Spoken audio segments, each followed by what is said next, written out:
let me set the stage for today's episode. This isn't a surface level conversation. We're getting into real world insights, what works, what doesn't, and how to apply what you hear today in a practical way, whether you're building a business, a brand, or your next opportunity. I want you to stay with me until the very end, because I'm offering a free bonus specifically for listeners who finish the episode. Something that can help you skip the line and move faster. Being on this show is something you've been thinking about. All right, let's get into today's conversation.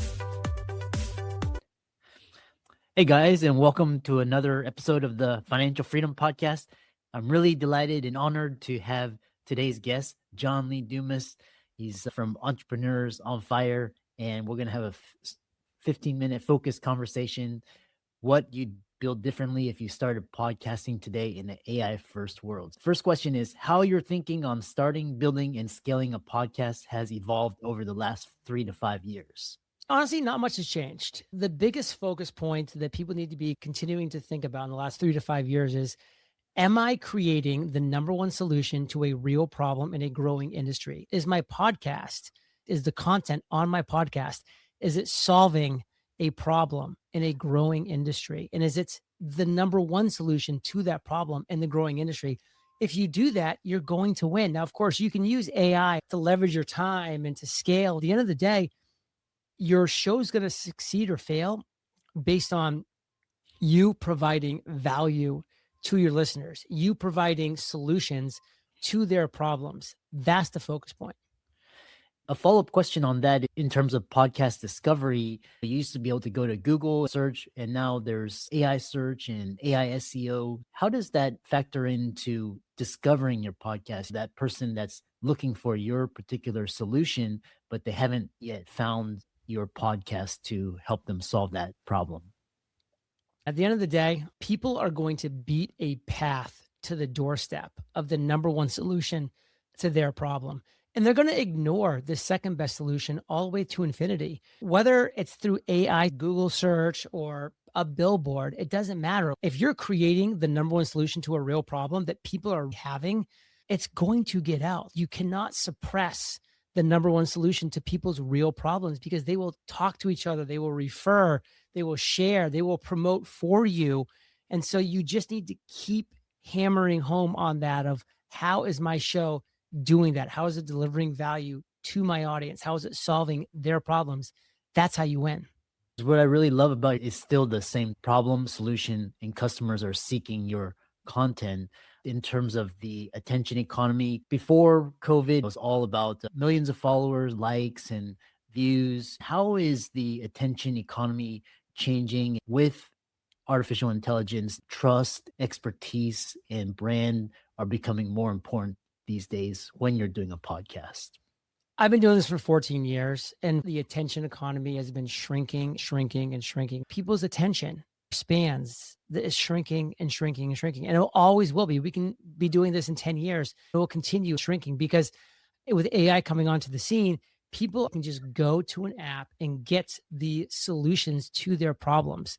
If you're not creating something that's better than that, you're going to lose. You need to be thinking about, how am I understanding what AI is doing? And by the way, I would do that by saying, what is the biggest problem that my podcast solves? Well, that's what it is. Okay, then go to AI and ask AI to answer that question and see how AI answers it. And then say, how can I create a 10 times better response to that? How can I create 10 times more value than that? How can I create 10 times more fill in the blank? That's what you're going to be up against. It's going to be a challenge. In 5 years, there's going to be even more challenges. And 5 years from now, it's going to be even more challenges. As much as all of us would love to rewind the clock and go back to 2012, when there was myself and 5 other podcasts that existed, that's not going to happen. Like, that was then, this is now, deal with it. What podcast entrepreneurs misunderstand about reps, consistency, and failing fast, and how that lesson has held up since your daily podcast decision?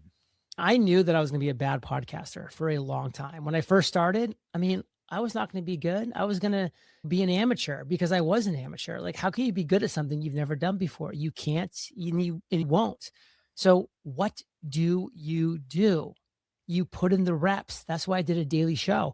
I woke up every single day and I did one podcast interview, and I got 1% better. sometimes 0.1% better, sometimes 2% better. And guess what? That added up over time because I got up and I put in the reps. So every single day, everybody listening to this, whatever industry you're in, whatever content production you do, whether you're writing blogs, podcasting, videos, social media, it doesn't matter. You need to be getting up every day and putting in the reps and doing that thing. Because every time you do that, you're going to get a tiny fraction bit better. And it won't be obvious over a day, 10 days, 100 days, but over 1,000 days, it'll be shocking how much better you are. This episode is brought to you by Indeed. Stop waiting around for the perfect candidate. Instead, use Indeed sponsored jobs to find the right people with the right skills fast. It's a simple way to make sure your listing is the first candidates see. According to Indeed data, sponsored jobs have 4 times more applicants than non-sponsored jobs. So go build your dream team today with Indeed. Get a $75 sponsored job credit at Indeed.com/podcast. Terms and conditions apply. Quick pause here, because if this conversation is resonating with you, you'll want to stay until the very end. At the end of this episode, I'm giving listeners who finish priority access and the ability to skip the line if being a guest on this show is something you've been considering right now. No action needed. I'll share exactly how it works at the end of the episode. All right, let's get back to the conversation. The corollary to that is I have friends and colleagues, they release one podcast a week. Is the podcaster that's doing daily or multiple episodes a day, are they in a better position? Always. Name a professional athlete that practices 4 times a month, 50 times per year. They don't exist. Doing once a week, if the podcast or the show is a supplement to this incredibly busy business that you have, that you can barely squeak that out, that's better than nothing. But at the end of the day, the people that produce quantity are going to win because they're going to get better. You're not going to get better doing something 4 times per month. They're going to get better because they're doing it every day of the month. That's who's going to win. It all goes back to the reps consistency. Next question. In this day and age, we talk about putting in that daily practice.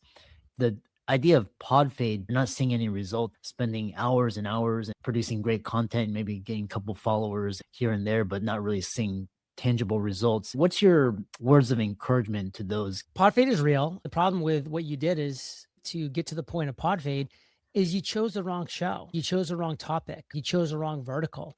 You probably shouldn't be interviewing people. Why are you interviewing people? Why are you reaching out to people, scheduling them, having to show up at a certain time, interviewing that person, having the spotlight be on them, asking them questions, then editing, publishing, then having to do it all over again? Why are you not instead saying, I'm going to sit down, I'm going to turn the camera on, and I'm going to say, this is the topic of my show. These are the problems that we solve. Here's the biggest problem that you're facing right now in my area of expertise, in my zone of fire. Here's the solution. Oh, the video is 5 minutes. Good. It should probably be 3 minutes because you're going against somebody that's going to AI for the answer. So why are you having this long drawn out video when it can be much shorter? So you publish it, then it gets 0 views because it's not a good video. Then you do it again, or you do the next video and it gets 0 views because it's not that good. And then you do it again. And then one day you wake up and you're like, oh, I'm actually getting pretty good at this. And then one person watches it and that person actually likes it because it's actually kind of good. And that's how it starts. Mr. Beast, if anybody's ever heard of that guy on YouTube, he got no views forever. He kept doing it because he just kept getting a little bit better. And he found out what the audience wanted, what they needed. And then he was creating it for them. And then he was able to grow the empire that he has today. That's how you win. Once you start to get content that viewers want to listen to and watch, what was that one moment where you went from being a channel to being a media brand? I think you're a brand from day one. What are you standing for? What are you trying to represent? And can your brand evolve? Yeah, it can always evolve. For me, it was daily interviews of inspiring entrepreneurs. Nothing's changed there. Daily interviews of inspiring entrepreneurs. That's my business. That's my brands. That's what we're doing. That's what we're putting out to the world. We've been doing it now for 14 years, every single day, over 5,000 episodes. That's the focus. That is what we're standing for. To me, your brand is, what do you stand for? What problem are you solving? You can be that brand from day one. I remember you giving a talk at Podfest and where you gave out a pitch to the community being like, we're starting an EO Fire community. We don't really know how it's going to progress. But if you want to join us on the journey, here's a link: is a community, sponsorships, advertisers, books. What is the one thing that once you have a media brand to start to really monetize your channel and show? It's definitely not sponsorships. It's definitely not advertising. You're not going to make any money doing that because you're never going to have a big enough audience to command anything that's meaningful in that area. They pay you $25 per 1,000 views. You're probably never going to get 1,000 views, and you want $25 for that? That's insane. So you need to know what your audience's biggest problems are. You create solutions to those problems in the form of a product, a service, coaching, mastermind. It can be anything. And then on your podcast, you offer them that solution. You say, listen, I know you. I know why you're listening because you're struggling with this. Here's the solution. Go here to learn more about how to acquire this solution. It's $1, it's $100, it's $10,000. Here you go. Final question to wrap things up is, what is your view of the state of podcasting when a lot of the chatter out there is it's not worth it because AI is going to compete with other people's attention? I've been hearing that since 2012. AI is definitely going to compete. You need to be in the game to understand how to maximize the game. If you're going to quit before you began, then of course you're going to fail. I'm going to learn how AI is going to disrupt podcasting, and I'm going to try to use it in my favor. Hopefully I succeed. We'll see what happens, but I'm very eyes open that this is a massive disruptor. How can I use it to help me disrupt? What an excellent way to conclude. The audience thanks John for his time, attention, his expertise. He's built something really fantastic. Thanks so much for coming on the show and giving your expertise. Thank you, Dr. Lou. It was a pleasure. If you stayed until the very end, congratulations. You've earned the freebie. As promised, here it is. Email chris@drchrisleumdphd.com. You'll find it in the show notes and simply put podcast freebie. A member of our team will reach out to you about being a guest on the show. If you found value in today's conversation, please take a moment to rate the show 5 stars and follow us on Apple Podcasts and Spotify. It helps more people discover the conversations we're having here. To be a premium guest on the show, book a spot or join our podcast community. You'll find the links in the show notes below.